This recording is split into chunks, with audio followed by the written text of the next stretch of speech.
Hi, welcome to the Recovery Daily Podcast. I'm your host, Rachel Abasi. I am a grateful recovering alcoholic and stroke survivor. And I would like to start out the episode number 1 by giving a shout out to my friend across the seas, Anna. Anna is what I think is the appropriate way to say your name, Anna. But I wanted to say hello and thank you so much for being a lifetime listener. I love you and I miss you so much.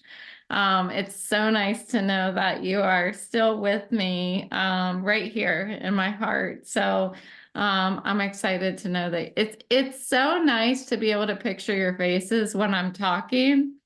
And that's what I do. If you wonder how I sit here and talk, it's because I'm picturing your faces. So it's just nice. Thank you for reaching out to me today.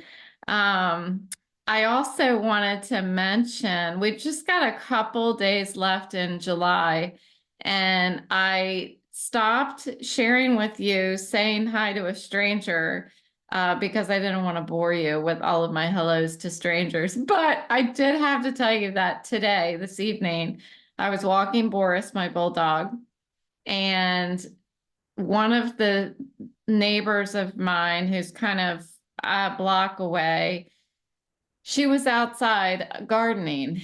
And I have said hi to her a few times. We've had lots of conversations and stuff, but I guess I never have talked to her when I had a baseball cap on. But I do have these glasses, my red glasses that people remember. There's not many people that wear these glasses. Anyway, I walked up to her and I said, her back was kind of turned. And I said, hi. And I guess I just scared the shit out of her. She grabbed a hold of like her bag of stuff that she was collecting, garden waste. She grabbed a hold of it. I thought she was going to fall over. I thought that I just about gave her a heart attack.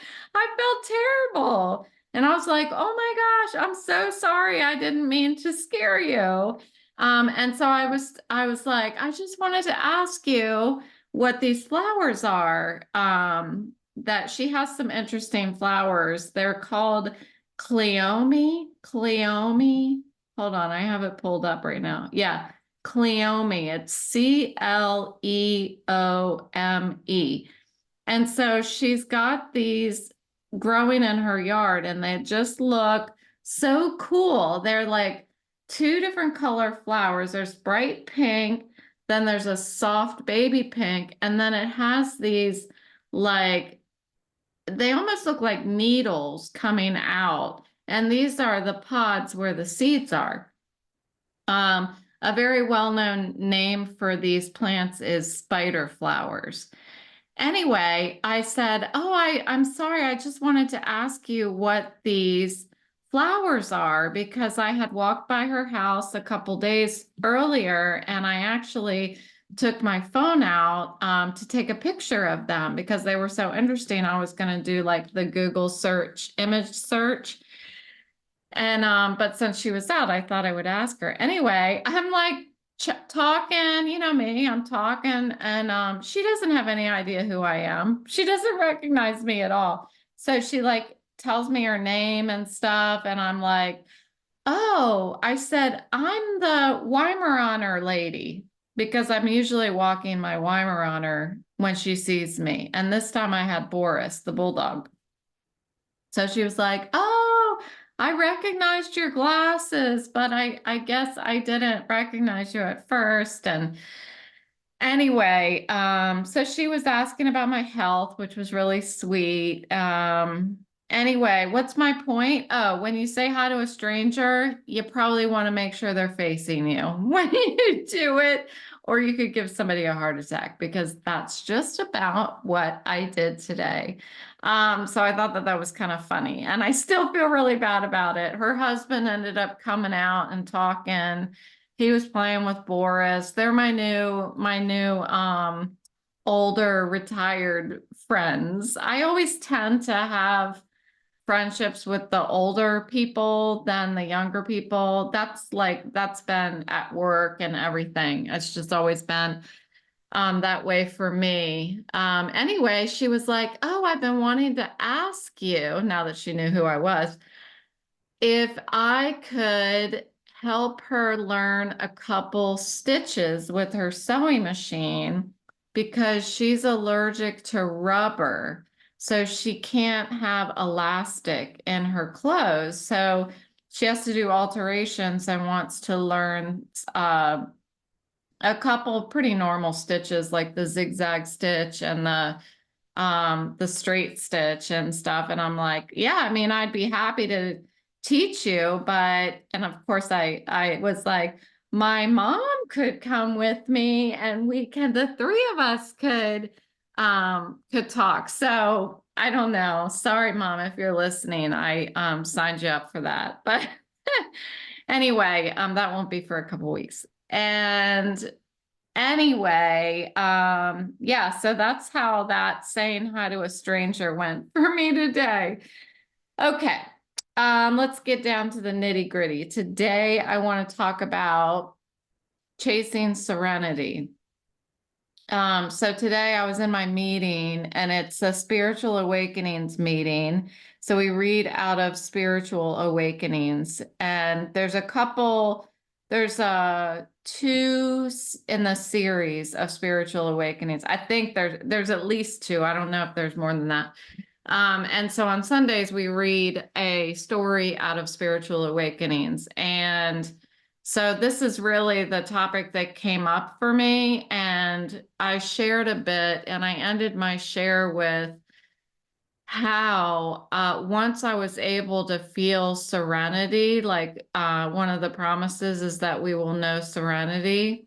I've been chasing that serenity ever since. And so this concept of the gifts, the spiritual gifts, and how they play a role in our recovery and how they lead us into this serenity. So I want to talk about how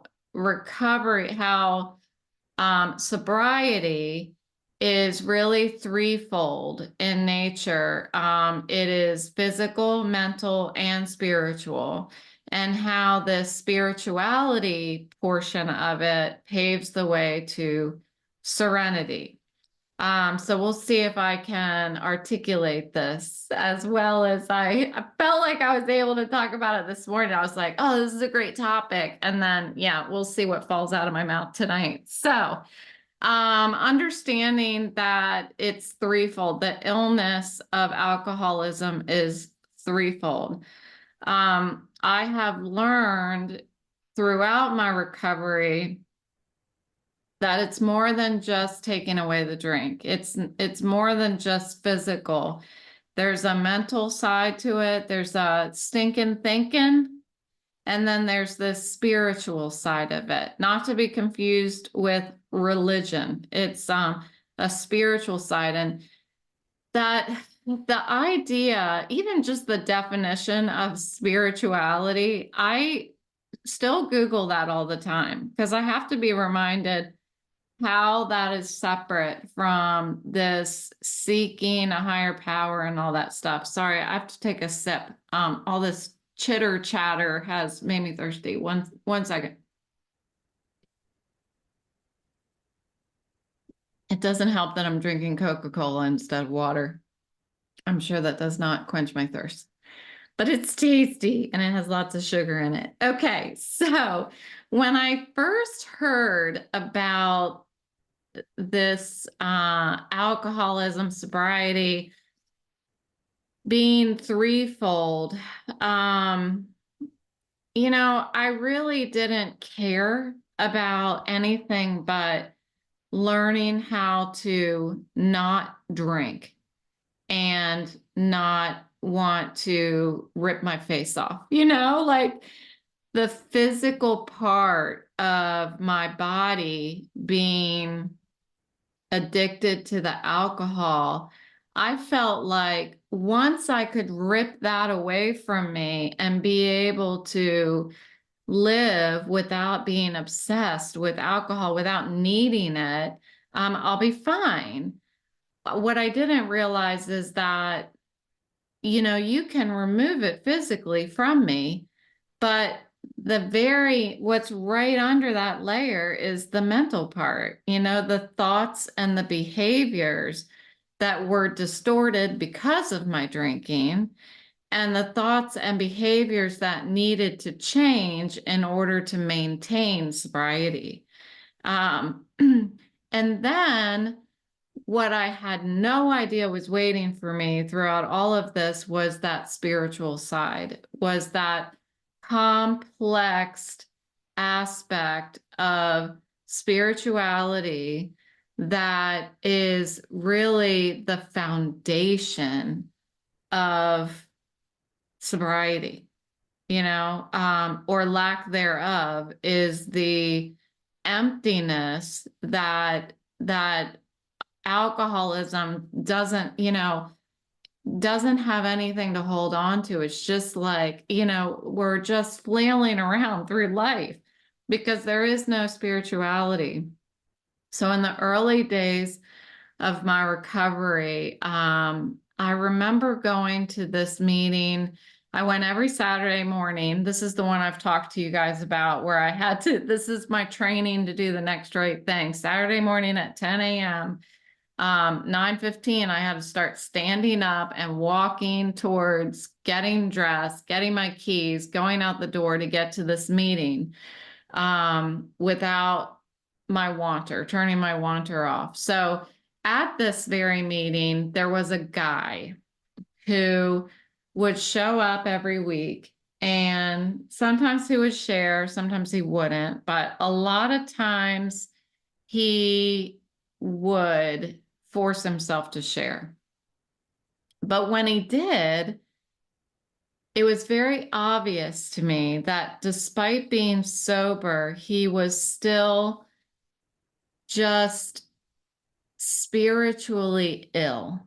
And what I thought at the time was that he was just angry.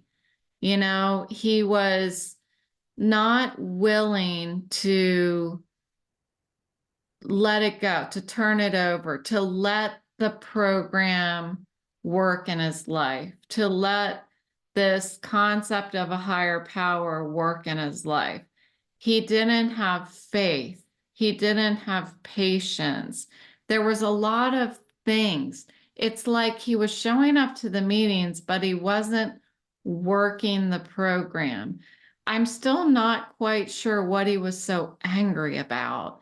I think he had removed the drink, but then what that revealed was that layer, the mental layer. And that mental layer was not willing to change. The willingness was not there. And it just showed up as anger. So when he would talk about in the meetings, I remember him saying things like, everybody liked him as a person. He was a very nice person, but he didn't get it. He didn't want to be there. People would talk about, like I am before the podcast, I say that I'm a grateful recovering alcoholic. I never used to say that. And I remember people saying that I'm a grateful recovering alcoholic. And I was always like, kind of along the same lines as this guy. What are you so grateful about? Why are you a grateful recovering alcoholic? Like back then, I was just a recovering alcoholic. I was not terribly grateful about being there. But over time, today I can see that I wouldn't have half the things I have in my life right now if it wasn't for being an alcoholic in recovery. So today I am a grateful recovering alcoholic.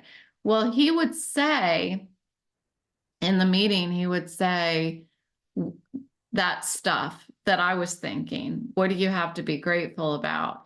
He would say it out loud, and he'd be like, I'm doing everything I can to just get through the day. And I don't know, do I want what you people have? No, I don't want what you have. I want to be able to go out there and drink. Like, this is the stuff he would say in the meetings. And what it was for me was something I could observe about how not to do the program. And that is unfortunately what we are exposed to in the program. We are exposed to people who do it right, and we're exposed to people who do it wrong. We're exposed to people who don't do it at all and don't come back.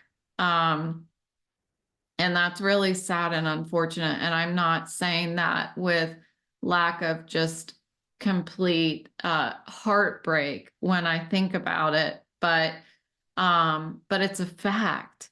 And whenever I think about him, it's a reminder for me about how sobriety is not about just not drinking. It is healing on all three levels.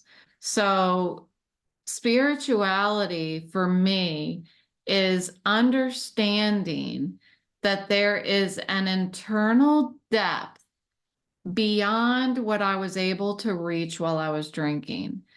It's an awareness that there is something greater than myself, and there is a greater depth within me that I just was unaware of. Spirituality is an acknowledgement of a deeper meaning behind each one of my experiences and the wisdom that I gained from other people's shares. One of the things that I've been working on over the past month, I would say, is I'm working on this book that I want to write. And I'm trying to find, how do I structure the content in a way that it's going to come across with a message that people are going to want to read. And what I've been thinking about recently is the idea that our experiences throughout our lives prepare us for the experiences that are to come. And I want to use my journey, the adversity that I've faced from when I was a little girl through till now, how each of these small things that I've faced in my life prepared me for the next small thing. And the big things prepared me for the next small thing or the next big thing. Like, my experiences have prepared me for who I am today.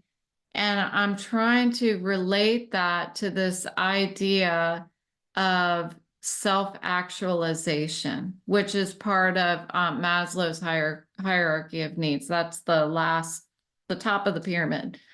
And it's really about reaching our greatest potential. And how do we observe or experience our journey in such a way that we continue to squeeze the value out of everything that we go through, even the stuff that's hard.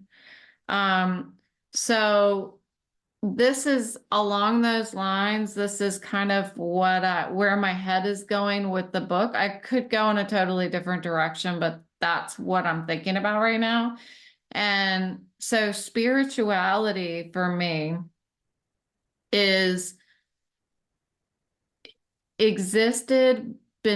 was buried beneath all of the junk that was stacking up in my dark place because of my addiction, my fear, my shame, my guilt, all of that stuff had stacked up and buried the good stuff.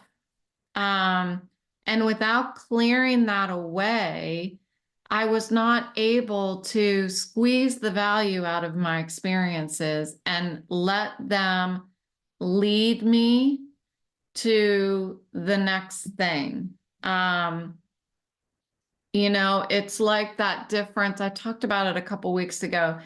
That difference between living our lives versus leading our lives. Um, so it wasn't until I started clearing away that dark place, that junk, that the spirituality just started to bubble up. And I didn't even know it was there. This isn't something that I had any clue was what I was going to get out of being sober. Um, but it is something that has uncovered itself from this hidden depth of like despair and darkness that I had. So spirituality, although it's not for me, speaking just from my experiences and my thoughts about it, spirituality is not equal to religious practices. But I believe that that that seeking my higher power, that desire to build a connection with my concept of God or higher power or whatever it is I want to call it, that is a part of my spirituality. And it's personal to me. And I feel that it is a connection to, it's like what role I play in the universe, what role I play in as a human being among human beings. And when I was drinking, I was just this human being inside this human being's head. There was no interactive thing happening. I was in my own little Rachel universe. And yes, I knew that there was life going on around me, but the story was all being written in my own head. And I didn't think that there were any other actors in my play. And I was the director. So spirituality that had just unveils itself. It's not something I was digging for. Um, has helped me to understand that there is something greater than this little world that was going on between these two ears. And because of that, I'm feeling this sense of purpose and peace and serenity. And today, right this second, I'm really grateful that I'm not working so that I have the opportunity to spend more time thinking about all of this stuff and sharing it with other people. Because my hope is that if anything I say, anything resonates with one single person, and I know it does with Anna, hi, still thinking of you, Anna, um, then it's worth it for me to share it. So, Serenity. I feel like as I as I start to build this whole picture around me, this whole kind of the flow and where I fit in, um, I see that the spirituality part and the more time that I take to pause and think about it or get out of my own way, I can see that it paves the way for serenity. So remember how I've said, like, the first time I felt serenity, I was out for a walk. um, that's what I was picturing in my head today was spirituality paved the path to serenity. I was thinking about me walking along that sidewalk, that paved path, and I was walking with that spirituality. And it was leading me to that moment where I was like, wait a minute, this is serenity. This is what I was promised. If I kept working the steps and I kept working at clearing away all of that darkness inside of me, this was one of the promises that it would lead to me knowing serenity. And here it is. That's what I mean by spirituality paved the path to serenity. I'm thinking about that time when I was walking and I was feeling very spiritual. I was feeling very connected to the world around me. I'm trying to figure out what the words are. I was feeling like this is my place in the world, right here, right where I am right now. You know, the world is going on around me and I'm participating, and this is my role. And that's how I was feeling that day when I stopped in my tracks and I was like, oh, I think this is serenity. I think all of a sudden, nothing's bothering me. All of a sudden, everything is at peace in my mind, in my heart. And that is something that I have been chasing ever since then. Um, it's the same kind of chasing I was doing when I was chasing a drink, when I was chasing a drink to numb the pain and silence the chaos inside my mind. That drink was what I was trying to get to do that same thing that spirituality is doing for me. But it takes work to do it, to feel that same, and it's not the same, but that that desire to get to a place where I silence the chaos, that takes a lot of work to get to that silence. And today it's serenity. Before it was numbness. It was shutting it up. It's like the radio's blaring and you're turning down the radio and you can still hear it like ever so slightly, like screaming. That's what drinking was doing to the chaos.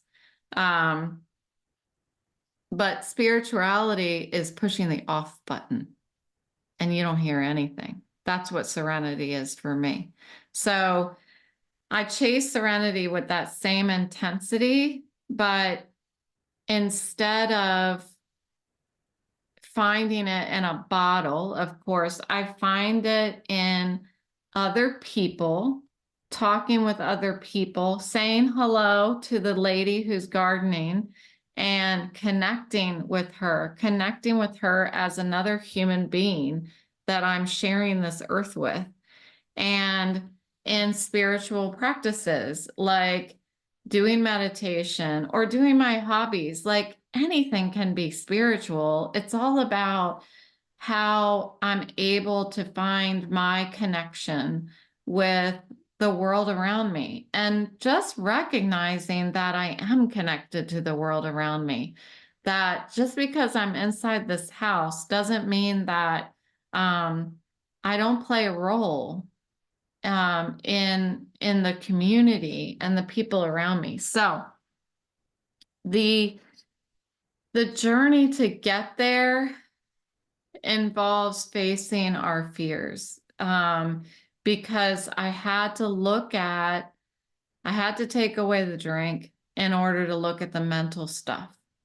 I had to look at the mental stuff in order to face my fears and understand my experiences and connecting with other people on a deeper level. I had to work the steps in order to figure out what is my role in my relationships with other people and how can I mend some of those relationships, and how can I in the future be more cognizant of how I behave in my relationships.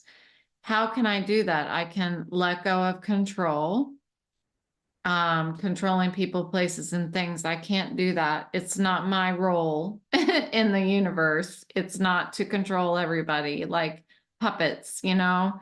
I have to trust in something bigger than myself. And as I've said many times, my higher power is a combination of everything outside of myself, including my own concept of God. And that can look like whatever you want. It's different for all of us. I'm sure of that.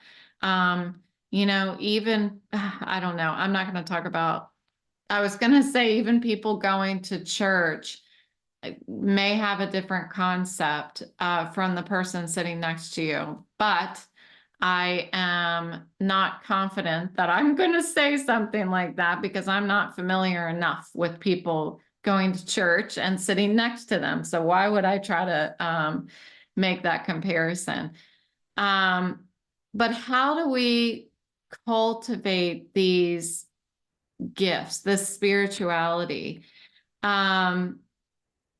It starts with willingness to explore the unknown parts of ourselves, the unseen parts of ourselves. I mean, honestly, there are parts of me that I see now that I didn't know were there. It's honestly, it's crazy. And it has taken, I'm 8 years sober. And the way that I've gotten here is one day at a time. I can provide you with all kinds of, I can reiterate the same thing that I say in a lot of the episodes about meditation and prayer and self-reflection and being of service to others and finding community, but it starts with willingness, really, to look at the stuff that you've never wanted to look at. It's willingness to feel pain, to maybe have your heart break a little bit. But the interesting thing is that without letting my heart break a little bit, it was never going to mend. It was never going to mend unless I actually just opened it up and shared what was in there with somebody. And it took time. I went to a professional addiction counselor for 2 years, and I talked about a lot of damage, a lot of sadness that I'd been holding on to my whole life. And if I hadn't have done that, it would still be sitting inside of me. And as long as it's sitting in there, it's blocking what's underneath it. And what's underneath it is the spirituality. So as I chase that serenity, and the way that I used to chase a drink, that means it is like a relentless pursuit. That means I'm willing to do whatever it takes to get it. That's what I used to do with a drink. I used to do whatever it took to get it. I literally at one point was running across the neighborhood at 5 o'clock in the morning, falling on my face, drunk, trying to get to the drink store, the convenience store across the neighborhood as soon as they opened so that I could get more alcohol. You know, falling on my face, tripping. But, you know, who was looking out the window? They're waking up for coffee, and there's some crazy lady running across the neighborhood. I don't even know what I had on or what shoes, or I have no idea. But some crazy lady was running across the neighborhood, just tripping and falling in the grass. And what were they thinking while they're drinking their coffee in the morning? That is the relentless pursuit for serenity that I feel today. And when somebody says, you know, you're so brave, you're so strong, it's that I'm willing to do whatever it takes. And I don't have any guarantee that I'm going to get that serenity, you know, from day to day. But I know that it feels better than any drink ever gave me. And I have no hangover from it. So that pursuit is filled with hope.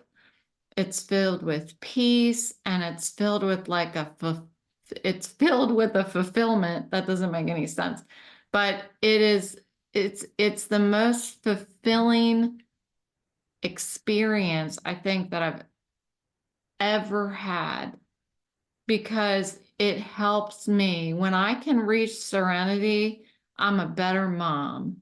When I can reach serenity, I'm a better wife. I'm a better daughter. I'm a better sister. I'm a better pet owner too, honestly. The dogs love when I'm serene.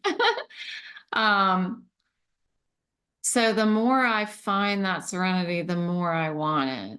And I'm less troubled by any chaos in my life. And there's still chaos.